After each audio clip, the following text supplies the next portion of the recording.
दंडवतः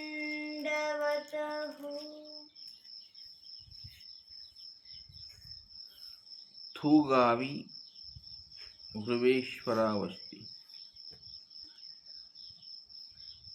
या भागामध्ये बघा वेगवेगळे नाव आहेत. लाखमठ आहे की नाही, म्हणजे काय, पांडेश्वराचा मठ.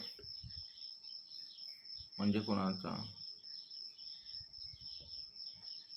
आणि त्याले उर्वेश्वरा देऊळ पूर्वाभिमुख थुगावला.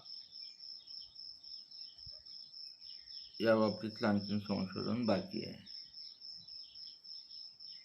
पांडेश्वराचे मठ भारतात खूप आहेत. महादेव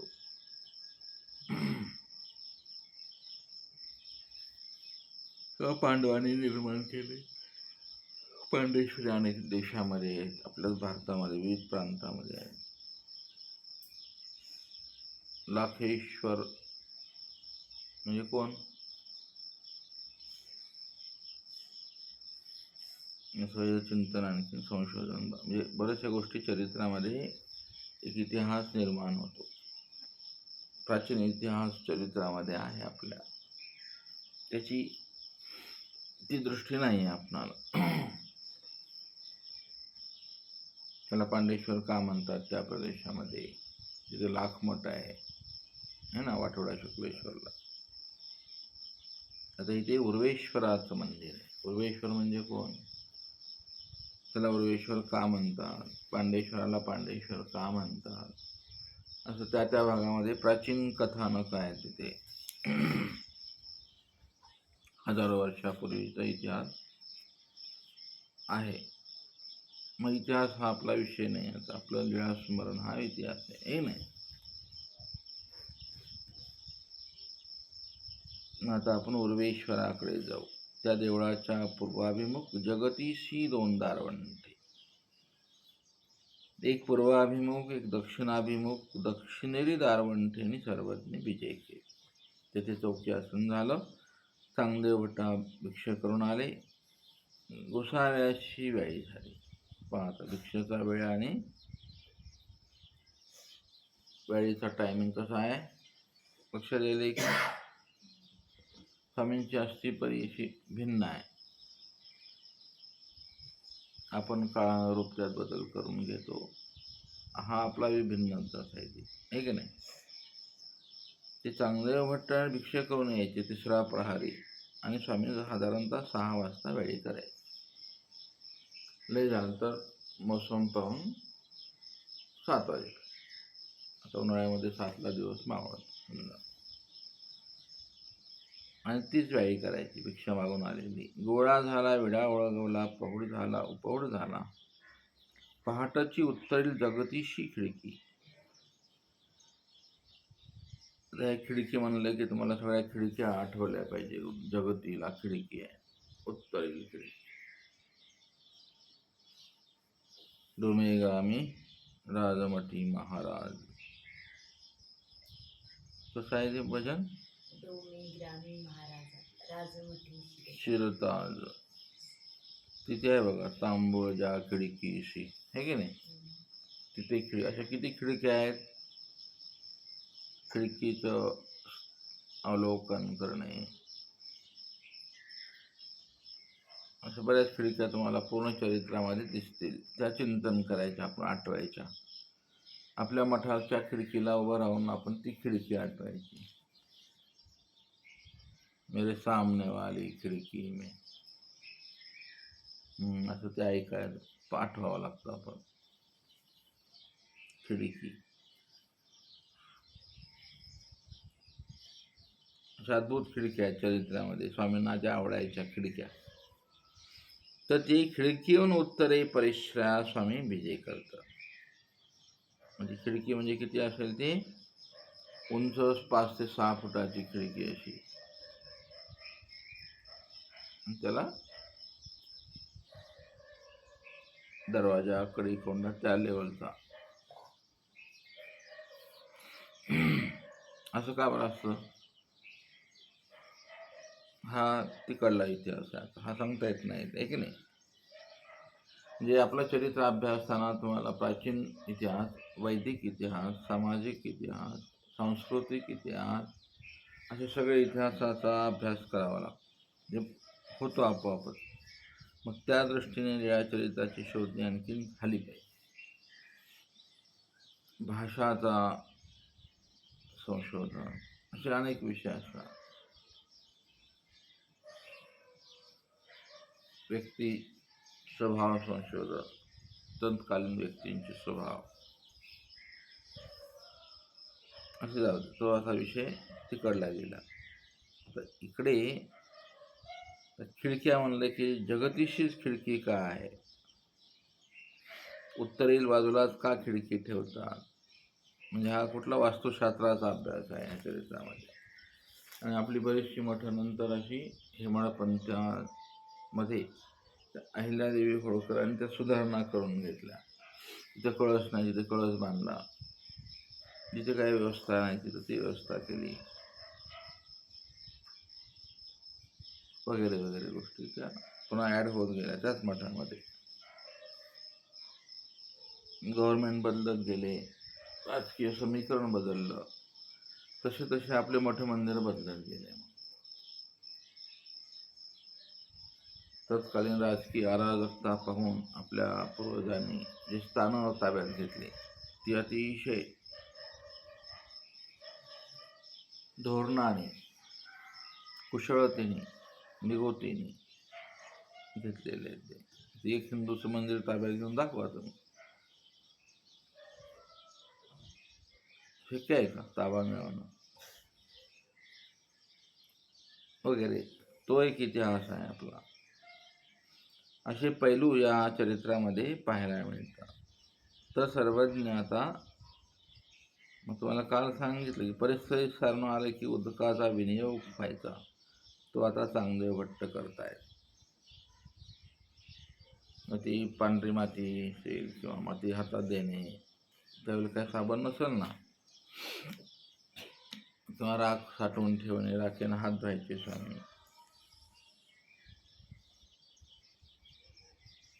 मग पूर्वील दारवंठा वड आहे, जव चांगदेव भट येती तव त्या वडातळी नाविक श्रीचरणचारी उभे राहिले. आता वड दिसेल तुम्हाला, त्या वडाच्या खाली सर्वज्ञ श्रीचरणाचारी उभा आहे. वड म्हणलं की वटेश्वरी नाही का, वटेश्वरी वस्ती. किती वड आहेत चरित्रामध्ये, तेवढे वड तुम्हाला दिसले पाहिजे.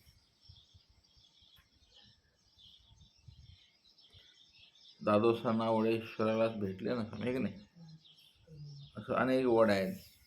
त्या ह्याला म्हणाले तुम्ही जागा प्रयागा जाण त्या वडाचे पानं आणा, शिवण या वडाला.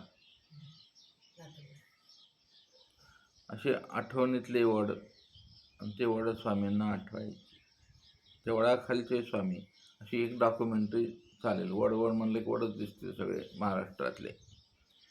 जगतीची खिडकी म्हणलं की लगेच खिडक्याची डॉक्युमेंटरी वेगळी, स्पेशल. चरणचारीच्या लीळा सगळ्या वेगळ्या आहे की नाही. खिडकी अवलोकन वेगळं, सगळ्या खिडक्या दिसतील प्राचीन, आणि तिथे स्वामींचं वास्तव्य. माडी तर माड्यात दिसतील आहे का नाही, वेगवेगळ्या क्रमाने असं ते डॉक्युमेंटरी आठवायचे आपल्या मनात. सोपं जातं, एक लाईनीत ते आठवलं की सोपं जातं. तर असे स्वामी त्या वडाच्या खाली उभा राहिले. आता आपला कसा विषय आहे, वड काय असेल मग असेल नाही, तो वड किती दिवसापासून वाट पाहतोय स्वामींची, उभा आहे तो 1000 वर्षापासून आहे ना. असं कुठं कोण कोणाला भेटतं, कोण कोणाच्या दारात जाते. आपल्या दारात येईल का वड कसला, येत नाही. लिंबी येत नाही तर वड कुठून येईल. त्याच्या खाली स्वामी बसलेले पाहिजे. जाळी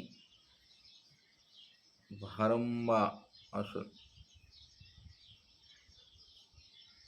पुण्या वायंदेश्वर पाठामध्ये इथं वर्णन आहे आपल्या जाळीदेवाचं. ही भारंबार देवी आहे तिथं. तिचा अंदाज सांगता बाबा देवीच्या मंदिराजवळ तिथं जाळी आहे बाबा, तिथं आसन आहे. मग ती देवी इथे येते देवाला सेवा करायला दररोज. असं तर असं त्या वडाखाली वड अवलोकिला सर्वज्ञानी प्रथम. वडाशी बोलले असते ना स्वामी.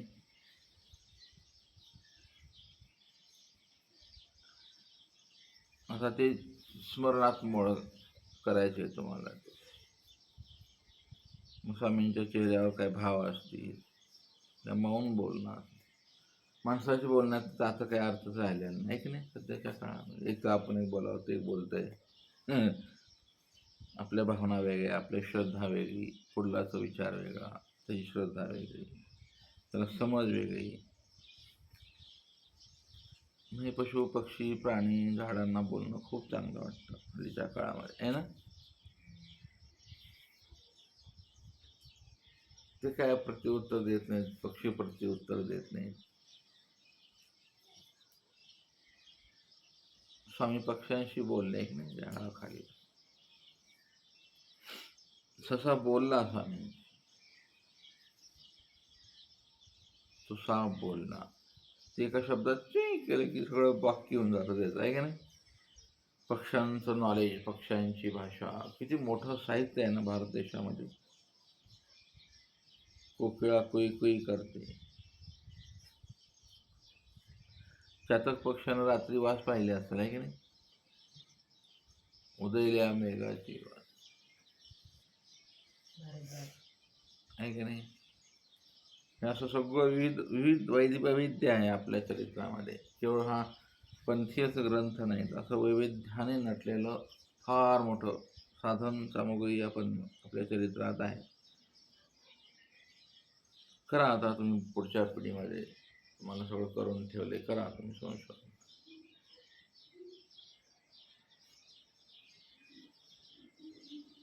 छान वाटेल नाही का नाही देवाला पण. तर तो वडच अवलोकिला स्वामी. बराच वेळ बोलत बसले त्या वडाशी.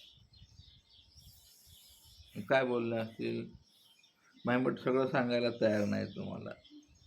मग ते भित्री विजय केली. बोलले बोलले बोलले बघितलं. वडाच्या वृक्षात कोण जाते. वड कोण होते. मनुष्याचा घात.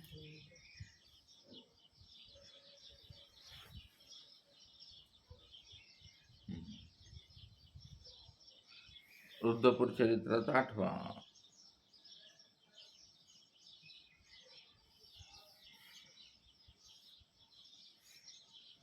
हत्तीचा वध केल्यावर कुंप्रू वामन आले ना. हस्ती भंगिल्या वड होय आहे की नाही. चिमणी मारली तर दुर्वा होय. हरळ हरळ.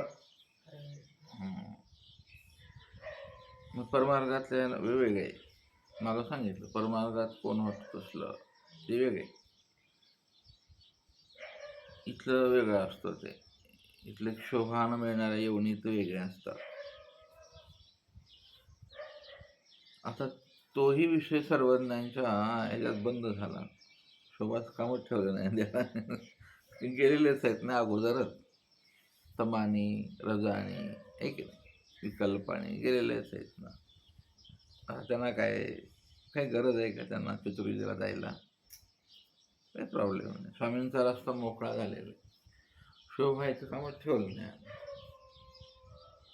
अगोदरच मोकळा रस्ता आहे, मोकळा आहे सगळं, खालून वरून मोकळं.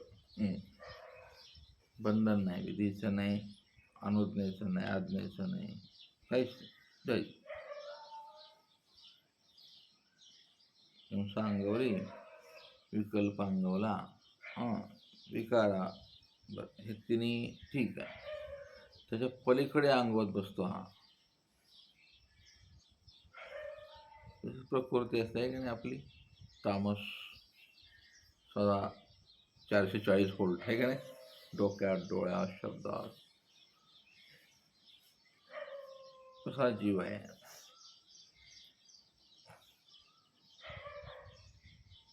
तर स्वामी त्या वडाशी बोलले. तुळशीला कुठे बोलले बरं स्वामी? पिंपळाशी बोलले, लिंबाशी बोलले. रामदादा राजाच्या आई तुळशीबाईची सूचना. बऱ्याच ठिकाणी दिसेल तुम्हाला.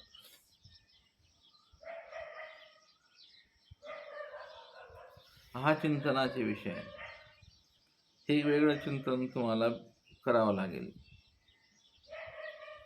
प्राचीस्थळाच्या चिंतनानंतर हे करायचं असतं. पण तुम्हाला त्या भावना कळणार नाहीत ना. जड वस्तूची काय बोलावं, चेतन वस्तूला कसं बोलावं. चेष्टा आहेत ना ह्या स्वामींची. याला म्हणायचं चेष्टा. चेतनेशी लीळा आहे. काहीतरी बोलायचंय स्वामींना.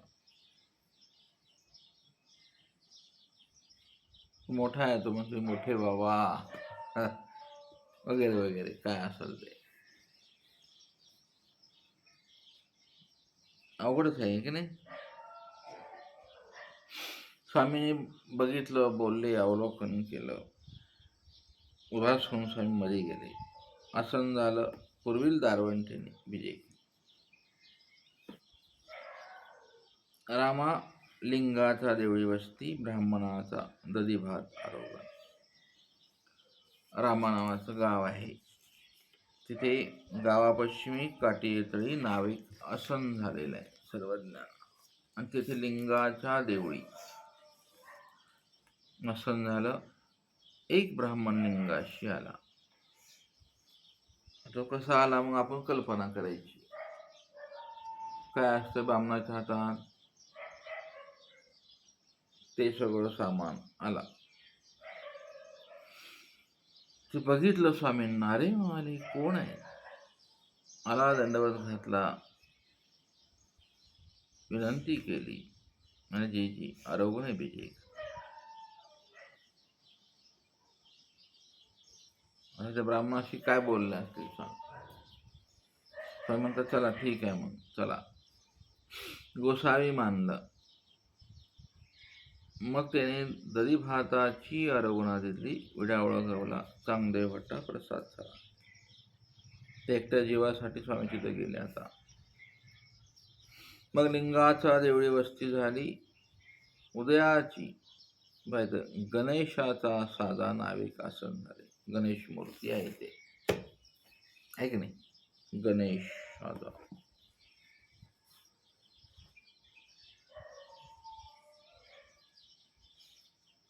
साऊर, आता रामा साऊर हे सगळे आपले स्थान आहे तिथे आधी आहे ते. त्या सावरी बाळसमुद्र अवलोकन. बाळसमुद्र म्हणजे आड त्या भागामध्ये आड आहेत मोठे मोठे. पूर्वीचे काळात, आता पण आहेत ते. तर स्वामी तिथे पश्चिम त्या सावराला म्हणतात. पश्चिमेकडे उभे राहून बाळसमुद्र अवलोकून चहुदिशा अवलोकल्या. सर्वज्ञ म्हणाले हा बाळसमुद्र मग तेथे चौभारा नाविक आसन झालं. लिंगाच्या देवळी आसन झालं. गोळा झाला, विडा झाला. मग तिथे धाबा आहे. वाव. धाब्यावर आसन झालं. त्याची वस्ती झाली. हा धाबा शब्द इथून आला. आता हॉटेलला धाबा म्हणतात. धाब्यावर गाडी उभा करा. हा धाबा शब्द इथून आला. आपल्या सगळे शब्द आपल्या लीळा चरित्रातून जन्माला आहेत. म्हणून मराठी भाषेचं विद्यापीठ आहे धाबा. तळवेली वस्ती. गोसावी तळवेलीशी विजय केले. लिंगाच्या देवळी आसन झाले. चांगदेव भटी चरण शाणून केले. गोसाव्याशी उदक गेले. गोळा झाला, विडा झाला. चांगदेव भट्ट भिक्षा करून आले. भिक्षा करू गेले, करून आले. गोसाव्याची जोडी दृष्टपूत केली. मग आरोग्य विणविले. मग आरोग्य झाली. गोडा झाला, विडा झाला. आपण जेविले आणि गोसाव्याशी तेथची वस्ती झाली. अशा प्रकारे सर्वज्ञांचा आता क्रम रुद्धपूरच्या दिशेने सर्वज्ञ आता विजय करतात.